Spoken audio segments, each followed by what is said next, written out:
Howdy. Alright, here we go again.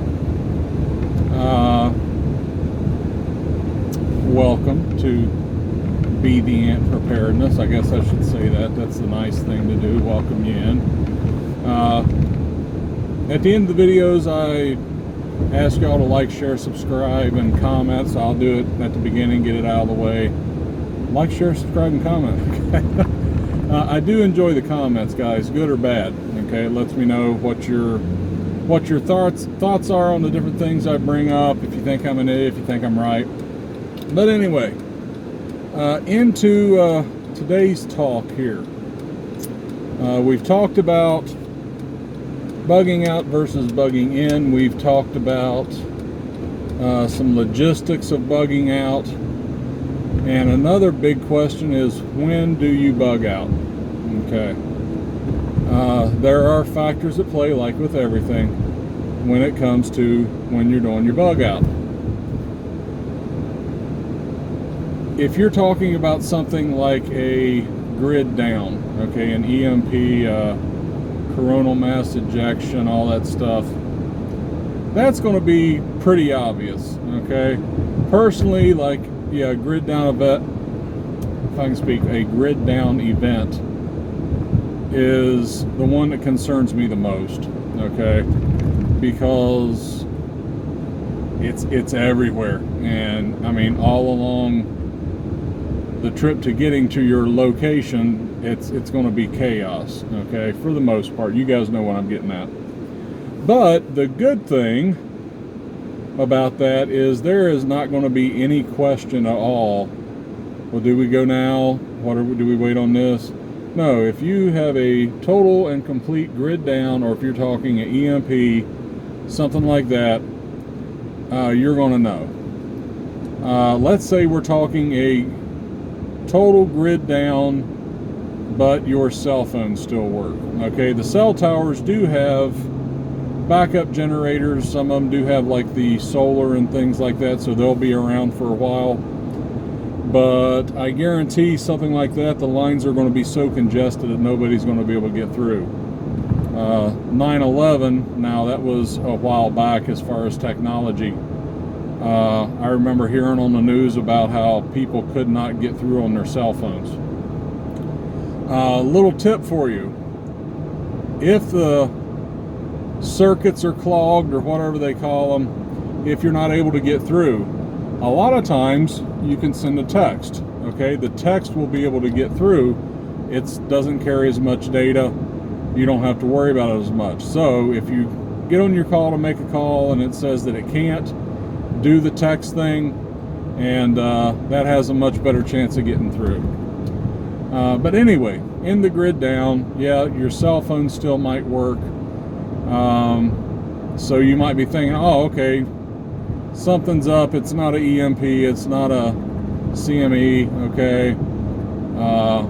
We ought to be all right. If you are hearing on the news, okay, hopefully all you guys have your little hand crank radios, okay? But if you're hearing through the radio that this is a nationwide event, yeah, it's time to hit it, guys. A lot of us, if you're old enough, will remember back, what was it, 04? Is that when it was? 05? I think it was in the fall of 04, if I remember. The entire Northeast was done, blacked out, okay? And that went on for a few days. For the most part, it was all right. People didn't go stupid for the most part, okay? There are always the exceptions to the rule. But I think one of the things that held everybody together from freaking out was knowing, okay, the rest of the country's got juice. They just got to take care of whatever issue it is. Now, if you've got it to where the entire country is down, people are going to start losing their crap pretty soon, okay? So my opinion, in a grid down event, you need to beat it, okay? EMP, without a doubt, there's no question. Cell phone don't work, cars don't work, whatever. Yeah, you get it. Now, let's talk about the more complicated ones, okay? Your economic collapse, societal collapse, the pandemic. We can all kind of learn from what's been going on through the coronavirus. When do we go? When do we go? Okay. As far as this pandemic, I had numbers in my head. And if those numbers reached that point, we were gone. Okay? Luckily, the numbers did not reach that point. Okay? Luckily, the doctors were off in their estimates. But we were ready to go. We were preparing things to get out. And it was about a week before the plan to leave, when these numbers should have reached this certain height, things, weren't leveling off, but they weren't increasing the way they were. You guys know. Okay, I don't have to go through this. But anyway, the numbers never reached the numbers that we had in our head, but that was for me. Okay, did any of you guys bug out? If you did, leave a comment, let me know. But yeah, we weren't planning on a bug out for, never coming home. Okay, and that was one of the things that kind of threw me off. All of the bugging out, all of my thoughts, my plans, everything like that was in a shtf, teotwawki. Am I saying that right? I'm a West Virginian guy, hillbilly. Pronunciation's not my strong suit. Okay. But anyway, you guys know what I'm talking about. A total, end of the world, not coming back home scenario. That's what all my plans revolved around. My plans really didn't include, well, we need to get away for a few weeks to a few months, but then things will calm down and we'll come back home. So that's something that I'm currently working on, trying to think about different scenarios that we would come back, because that did change the dynamic a little bit. Okay, and maybe we'll touch on that in a future video. But if you're talking societal collapse, okay, right now things are getting pretty crazy. Okay, at what point do you hit the road? Okay, riots in all the cities across the nation, and in fact, across the world, they're doing this stuff now. At what point do you leave? Do you wait for it to be in your town? Do you get out before that happens? There's a lot that goes into this kind of thinking, guys.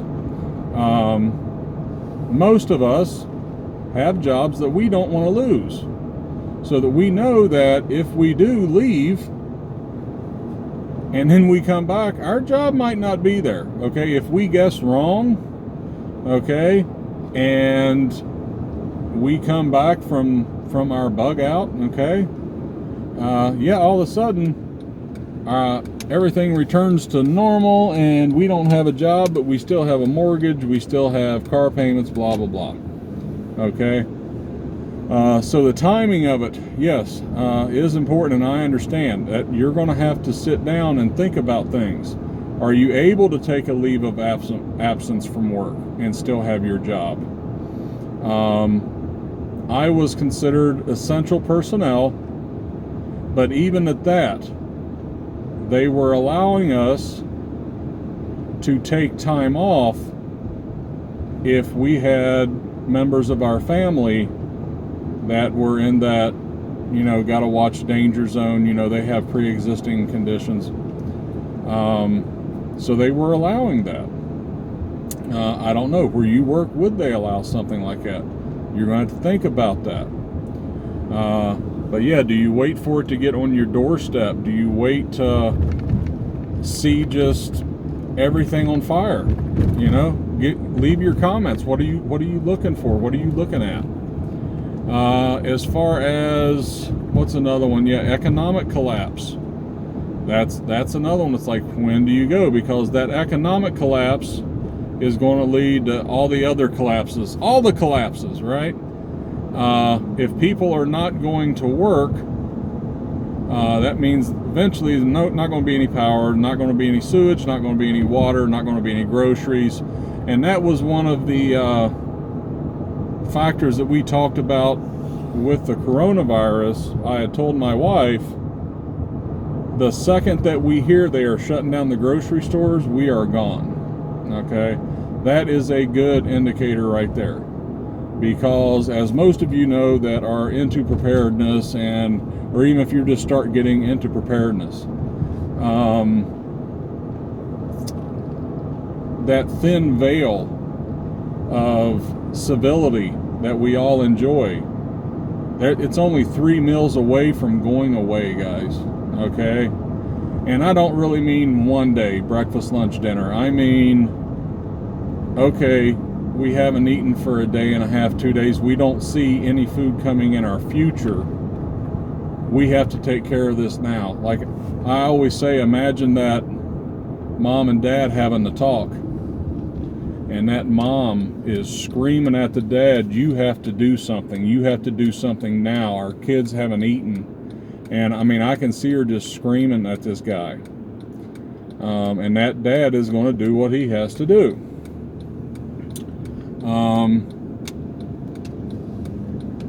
Sorry. So anyway, so yeah, when I saw the grocery store shut down, that was going to be an indicator, go. As far as economic, if you see the bank shut down, okay, if there's talks of the bank shutting down, you better start paying attention real close. If the banks shut down, if they take a bank holiday, whatever they want to call it, yeah, that's going to be it, guys. How many days can the normal person go without being able to use their bank card? Everything is through the bank card now, right? Bank card or credit cards. Nobody carries cash anymore. So if you think about the bank shutting down, and I'm not talking about shutting down to where you can't physically go in the bank, but I'm talking about your debit card won't work. Once again, your debit card doesn't work. It doesn't matter if the grocery stores are open, you're not buying anything. So that's another good indicator if you see that.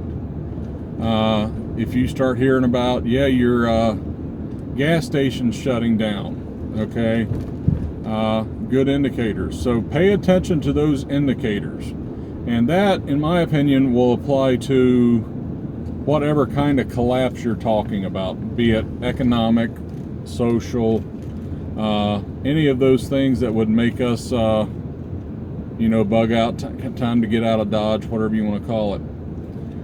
But the grocery stores and the banks, gas stations, yeah, it's going to be there. Make sure you have gasoline stockpiled. Get you some 5-gallon cans.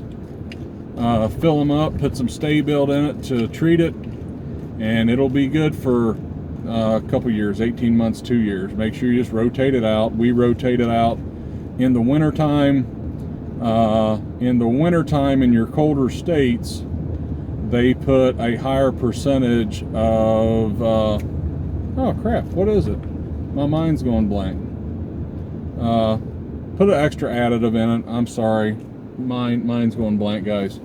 To help it as far as your cold cranking starting up.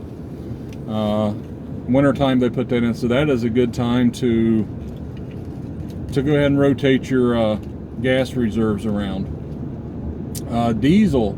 A lot of people think diesel does not go bad. No, you need a stabilizer for it as well. But have how much it takes to get to your location. Try to have twice that on hand. Okay, you never know. But let me see. So zombie apocalypse, whatever. You guys, if you're in Walking Dead, I don't know. When's it time to go? I don't know. When you see the first guy munching on somebody else, okay, there you go. For our zombie guys, that would be the time to head out. When you see somebody eating somebody else, I would say that, for me anyway. That would be a really good time. what else? I don't know. My mind's elsewhere right now. As far as your invasion by another world power, I think that's going to fall into the lines where you're going to see the writing on the wall before it gets here, and you're going to have that heads up. Okay, if you're hearing that fill in the blank country has warships off of the coast of Oregon and you live in Oregon, yeah, it might be time to move to higher ground, so to speak. What else? All kinds of things, but just if you talk about a general collapse, yeah, I think we've pretty much covered that. You see those banks shut down, those are your indicators. See the grocery store shut down, those are your indicators. And you're just going to have to get a feel, guys. You're going to have to figure out what your indicators are.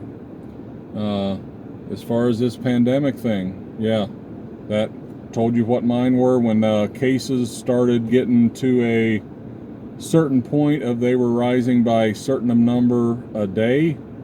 Yeah, we're going to head out and we'll stay tuned to the news and we'll hear how everything's going.